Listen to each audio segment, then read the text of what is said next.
water from the hangars right up here on the edge of the runway, all the way down and across the end of the runway. And just look at the creek, which is usually down there several feet. It's right up there.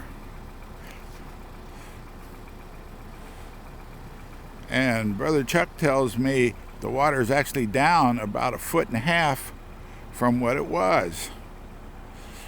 And drainage around here, look at the field across the street. Ooh, and the water is almost up to the street level. Whew. Excitement all over.